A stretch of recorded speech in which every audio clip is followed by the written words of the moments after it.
வணக்கம். Welcome to கதை திரட்டு audio books. இந்த வீடியோவில் நம்ம என்ன கதை கேட்க போகிறோம்னா, உறங்காத ராகங்கள் கதையின் நிறைவு பகுதி. நம்ம சேனலை இது வரைக்கும் சப்ஸ்கிரைப் பண்ணாதவங்க சப்ஸ்கிரைப் பண்ணுங்க. பக்கத்தில் இருக்கிற பெல் ஐகானை கிளிக் பண்ணி ஆல்ங்கிற ஆப்ஷனை ப்ரெஸ் பண்ணுங்க. ஸோ தட் நான் போடுற கதைகளை உடனுக்குடனே நீங்கள் கேட்கலாம். வாங்க கதைக்குள்ளே போகலாம்.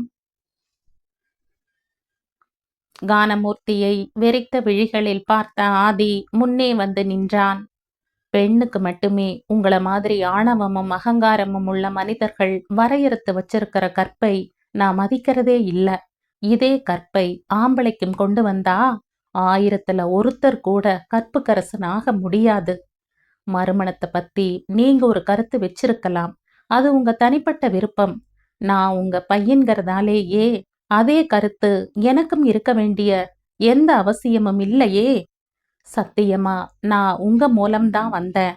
ஆனா உங்க நகல் இல்ல. நான் இந்த 28 வயசுலையும் உங்க கருத்துகளுக்கெல்லாம் தலையாட்டிட்டு உங்களுடைய அடிமையா இருக்கிறத விட உங்க அதிகார கயிறை அறுத்து வீசிட்டு போய் யது கழுத்துல மஞ்சள் கயிறை கட்டுறதுதான் நான் பிறந்ததுக்கான அர்த்தம்னு நம்புறேன். ரூபகா, நான் தான் இவர்கிட்ட பேசுறது வீண்னு சொல்லிட்டு இருந்தனே, அதை விட்டுட்டு என்றான். அம்மாவின் புறமாக திரும்பி தோளில் கை போட்டுக்கொண்டு உள்ளே அழைத்து போக மற்றவர்களும் ஒருவர்பின் ஒருவராக உள்ளே நகர்ந்தார்கள்.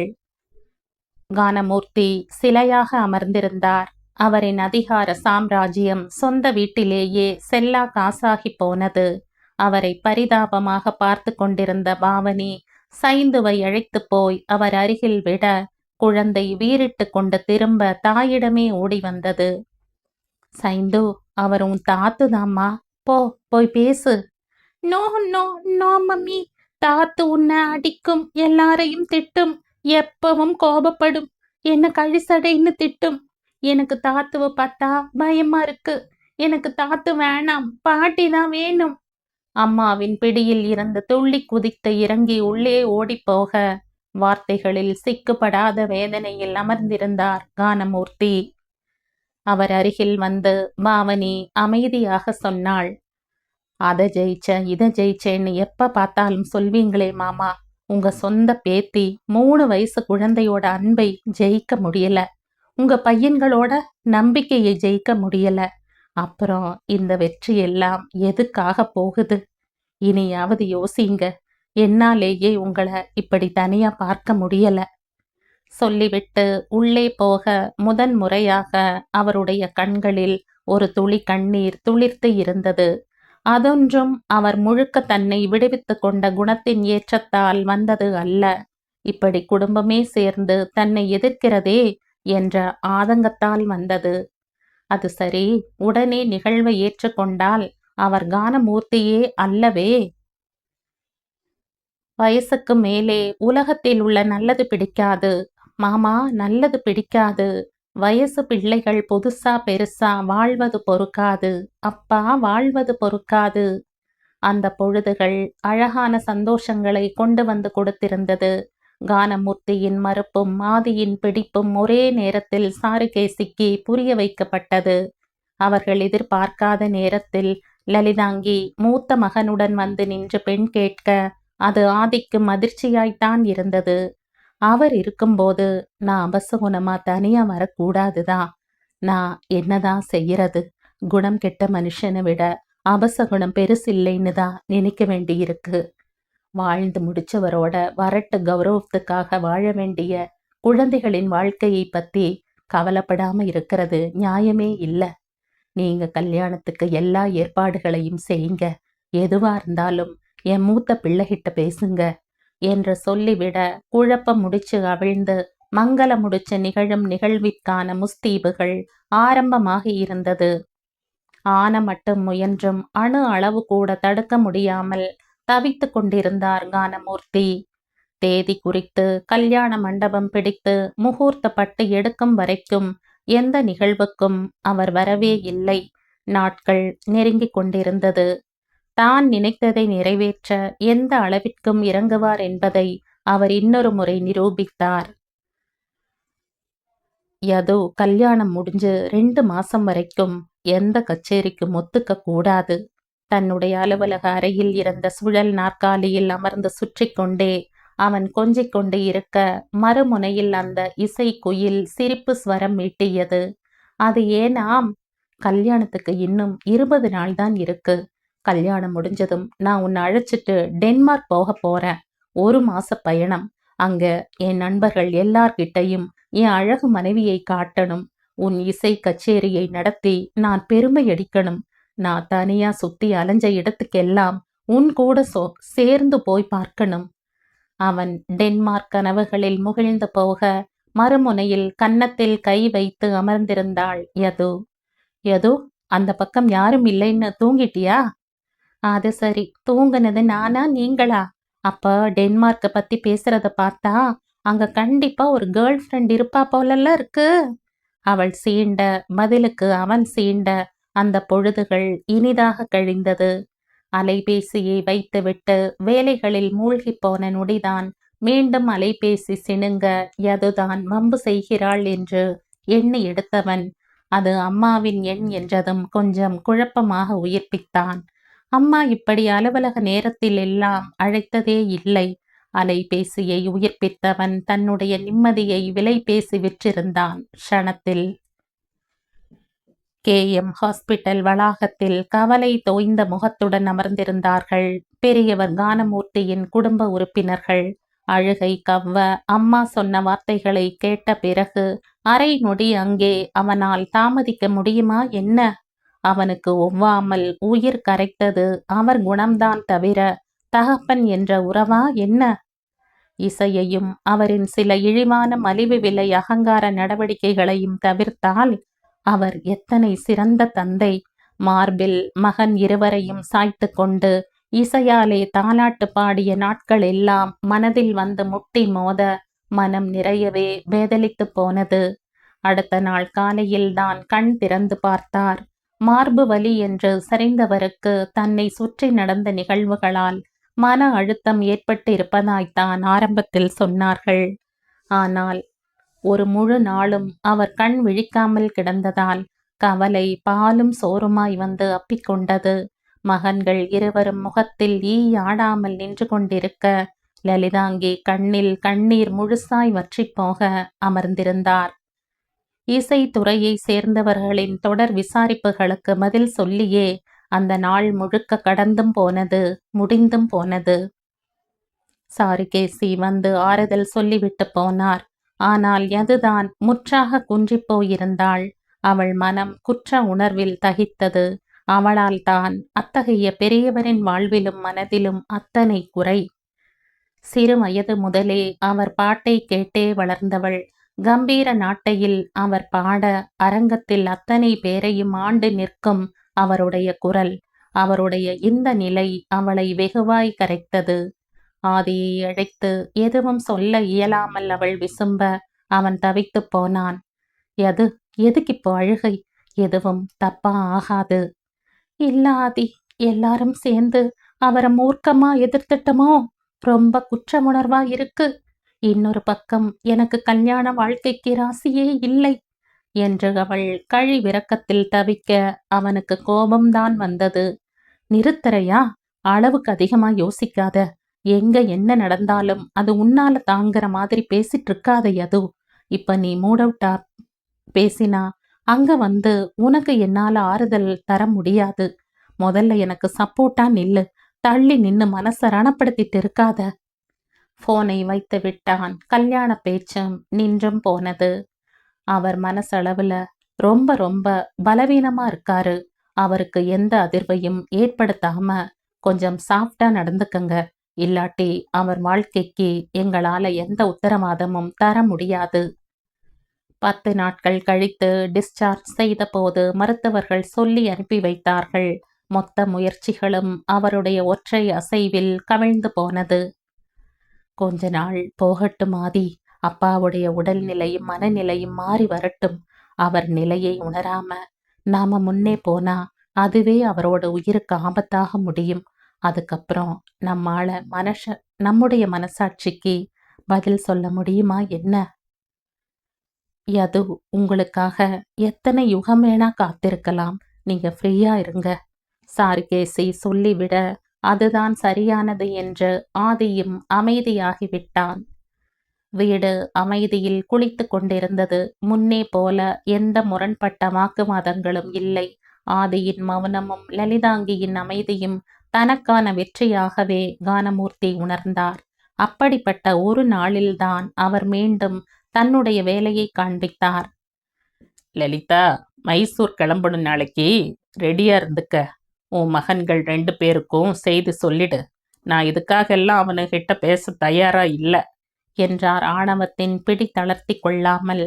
புரியாமல் பார்த்து கொண்டு நின்றாள் லலிதாங்கி. என் குன்னக்குடி மாமா அங்க மைசூர்ல தானே இருக்காரு. எங்க அத்தையோட நாத்தனார் மகள் நியூ ஜெர்சியில படிச்சுட்டு 2 வருஷம் முன்னதான் இந்தியா ரிட்டர்ன். அட, உனக்கு ஞாபகம் இல்லையா என்ன? அந்த பொண்ணுக்கு சின்ன குழந்தையா இருக்கும்போது நான் தானே வாய்ப்பாட்டு கத்து தந்தேன். சரி, இப்ப எதுக்கு அந்த விவரம் எல்லாம்? சின்னவனுக்கு பார்த்து முடிக்கத்தான்.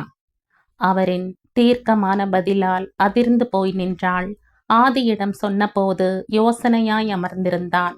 அவன் என்ன செய்ய வேண்டும் என்பதில் அவன் மறுகருத்தே இல்லாமல் தான் இருந்தான். அப்பாவின் உடல்நிலை மட்டும்தான் அவனை அலை கழித்தது அன்று. வேறெதுவும் அவனுடைய முடிவை தடுத்து நிறுத்தப் போவதுதான் இல்லை. வாரம் தவறாமல் செக்கப்பிற்கு போய் வருகிறார். தனியாகத்தான் போகிறார். யாரையும் உடன் அழைத்து போவதில்லை. அவருடைய அன்றாட நிகழ்வில் எந்த பின்னடைவும் இல்லை. பெருசாய் மருந்து மாத்திரைகளை எடுத்துக்கொள்வது போலவும் தெரியவில்லை. என்னதான் ஆகிறது அவருக்குள்? மருத்துவரை சந்தித்து தெளிவுபடுத்தி கொண்டால் அடுத்த நடவடிக்கைக்கு முனையலாம். முடிவோடு அவர் சிகிச்சை பெற்ற மருத்துவமனைக்கு கிளம்பி சென்றான். யாரை நம்பி நான் பிறந்தேன்? போங்கடா போங்க. என் காலம் வெல்லும். வென்ற பின்னே வாங்கடா வாங்க. KM hospital. அனுமதி வாங்கிக் கொண்டு மருத்துவரின் அறைக்குள் நுழைந்தபோது சின்ன அதிர்வும் அசௌகரியமும் டாக்டரின் முகத்தில் வந்து மறைந்தது. வாங்க மிஸ்டர் ஆதி, எப்படி இருக்கீங்க? அப்பா எப்படி இருக்காரு? நல்லா இருக்காரு டாக்டர். ஒரு தகவலுக்காகத்தான் உங்களை சந்திக்க வந்தேன் என்றவன் எதில் இருந்து எது வரைக்கும் சொல்லலாம் என்ற வரையறையுடன் அவரிடம் தன் திருமண விஷயத்தை சொல்ல அவர் கண்கள் தர்ம சங்கடமாக விரிந்தது. நல்லாத்தான் இருக்காரு. ஆனா அவர் மனநிலையில அவரால் எதையும் தாங்க முடியாது. ஹார்ட் பலகீனமா இருக்கு என்றார் சின்ன குரலில். அந்த குரலில் முழுசாய் நம்பிக்கை கொள்ளாமல் ஆதி நின்றான். டாக்டர், ஒரு பெரும் போராட்டத்துக்கு பிறகு நடந்த தவறுகளை சரி செய்ய நான் நிஜமாவே விரும்புகிற பெண்ணை திருமணம் செய்துக்க போறேன். இந்த திருமணத்துல விருப்பம் இல்லாத என் அப்பா அவர் வகையில ஏதோ முயற்சி செய்கிற மாதிரி தோணுது. அவருடைய உடல்நிலையில மனநிலையில என் குணத்துல எதுவுமே நோய் வந்ததற்கான அறிகுறியே இல்லை. எனக்கு அவர் உடல்நிலை குறித்த உண்மையான ரிப்போர்ட் வேணும் என்றான் ஆணித்தரமாக. அவன் உறுதியும் அவன் வார்த்தைகளில் இருந்த போய் கலக்காத நிஜமும் டாக்டரை அசைத்திருக்க வேண்டும். தயக்கமாய் கேட்டார். ஐம் சாரி, இதால எனக்கு எந்த தர்ம சங்கடமும் வராம இருந்தா போதும். பயம் இல்லை. ஆனா ஒரு பெரிய மனிதருக்கு கொடுத்த வாக்கை காப்பாற்ற முடியலைன்னு குற்றம் உணர்வா இருக்கு. அதனால்தான் சொல்றேன். நிஜத்துல அப்பாவுக்கு மன அழுத்தத்தால உடல்நல குறைபாடு வந்தது நிஜம்தான். ஆனா அது ஒரு தற்காலிக சின்ன பின்னடைவு தான். பெரிய அளவெல்லாம் இல்ல. இங்க அட்மிட் ஆனப்போ அவர் ரொம்ப ரிக்வெஸ்ட் பண்ணி கேட்டுக்கிட்டாரு.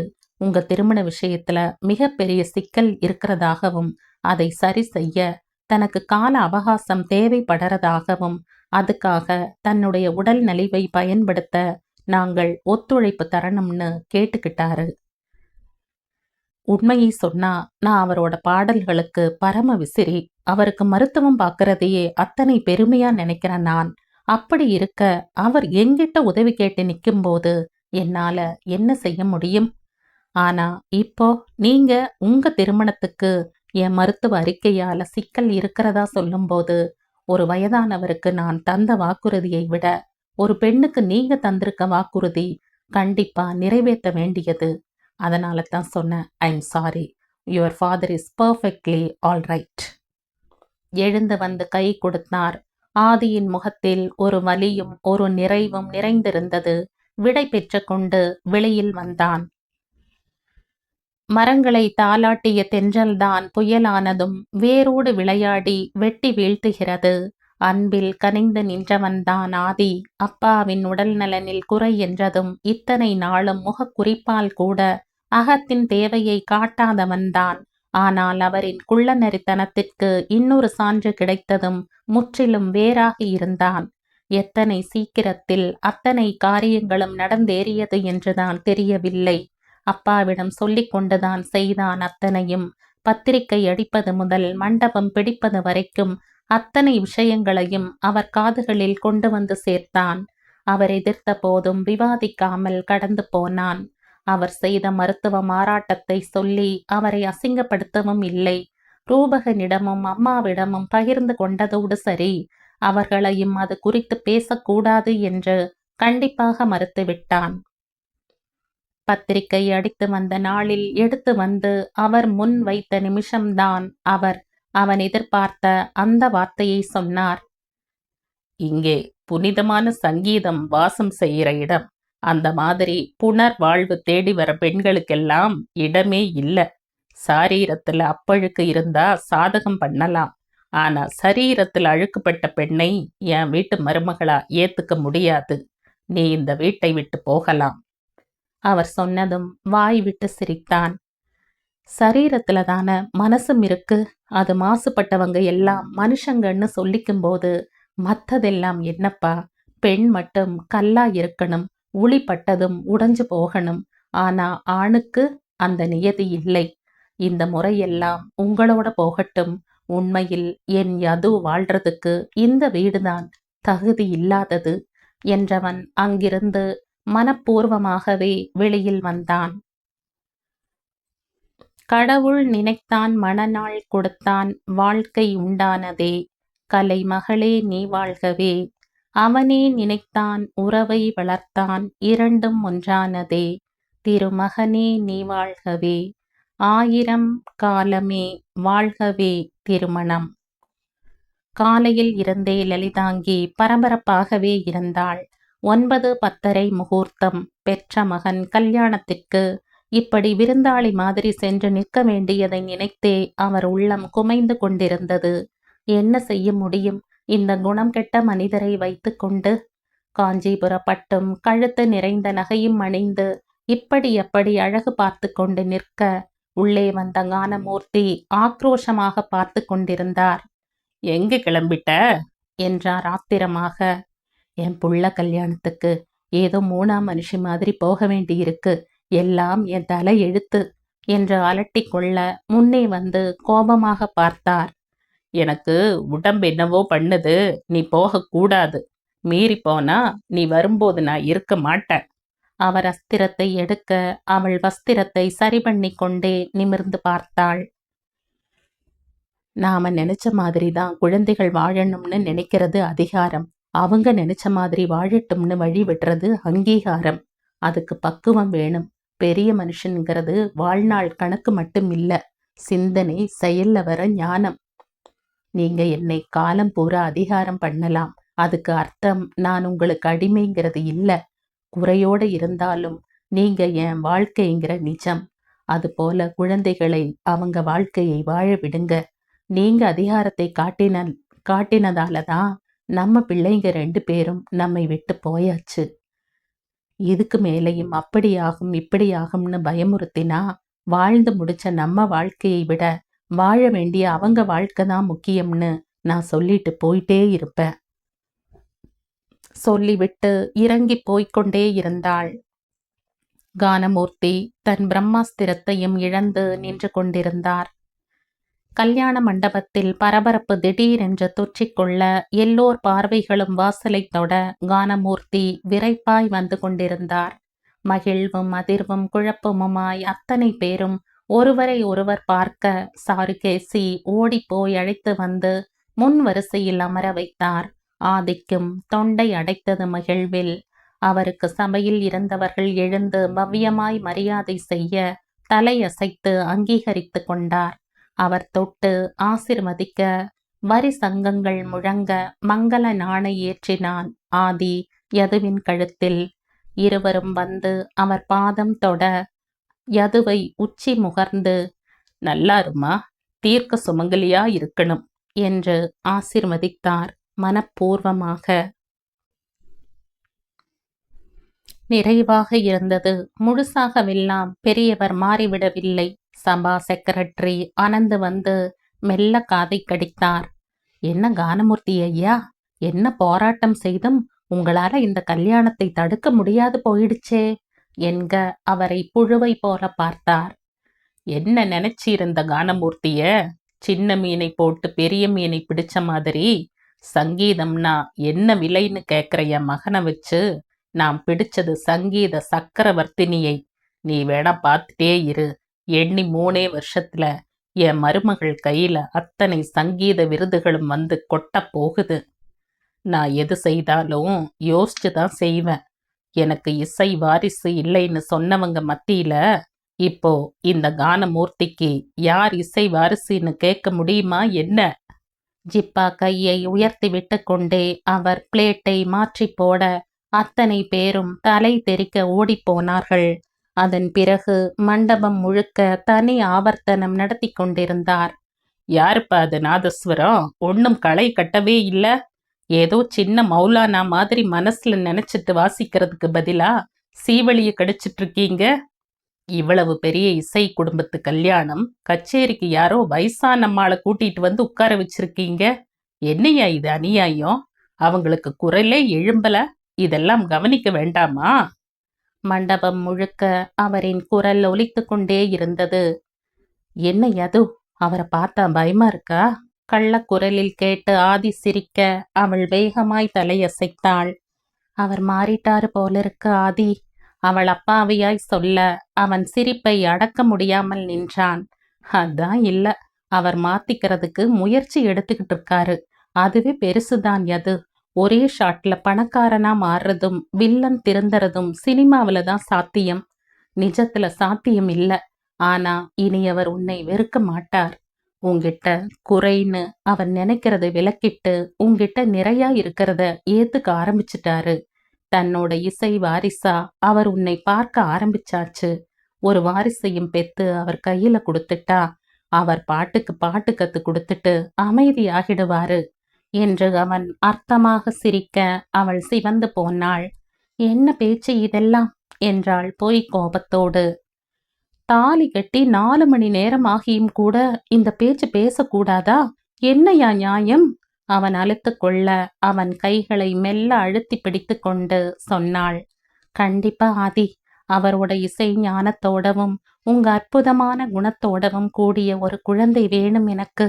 இனி நித்தமும் கடவுள் கிட்ட அதுதான் என் விண்ணப்பம் என்ற தன் புது மனைவியை பார்த்தான் கண்கள் நிறைய.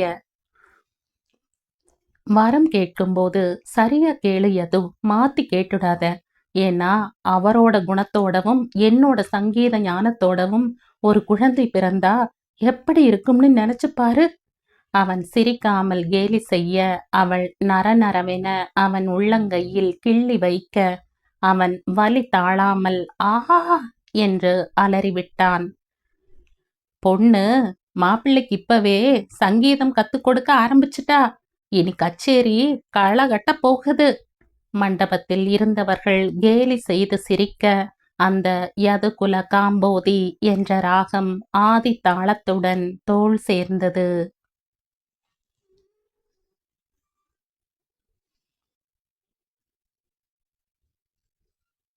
இதோடு இந்த கதை முடியுது. இந்த கதை உங்களுக்கு பிடிச்சிருந்தா லைக் பண்ணுங்க, ஷேர் பண்ணுங்க, சப்ஸ்கிரைப் பண்ணுங்க.